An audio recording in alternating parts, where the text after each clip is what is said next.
These are very emotional stories, but for me are just some of the, we've been through this ourselves. We're both adopted. We've been through searches on our own.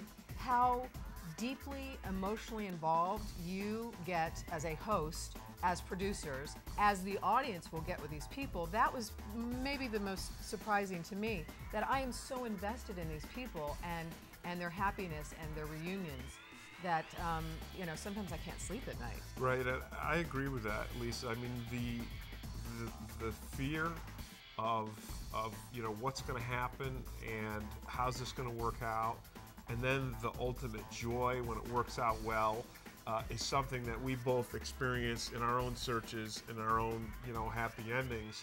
And so every time we reach out and we're with these people and we're part of their reunion, you really kind of live your own experience all over again through them. And we have great compassion for the people on the show, and we're very respectful of their emotions and what they're going through, and it's very heartwarming.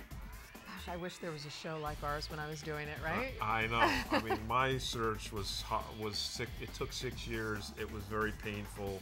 It was very difficult, and there were times when I was depressed. I mean, I was in despair because I thought, I'm never going to find my biological mother, and it just seemed so unfair to me as a human being, and I feel that way for all the people who are searching. I mean, I just feel like it's your right to know. If not, even if you don't say for emotional reasons, for medical reasons, but in many instances, it seems like it's impossible. And the show really takes stories that seem like the search is impossible, where people have been searching sometimes for decades, and we've got a great staff, we've got great investigators, we've got a lot of experienced people, we've got resources, and we're able to reach out and find those people where the individuals themselves have failed. Yeah. I searched on and off probably for almost the same amount of time, but I didn't do it consecutively. I was a reporter, so I decided I was going to do my own search. Wrong. It was very, very difficult, so I hired somebody about 2 years later. They sort of ran into some roadblocks, dead ends, stopped for a while, and then petitioned the court system for some non-identifying information, got that in probably 6 months later.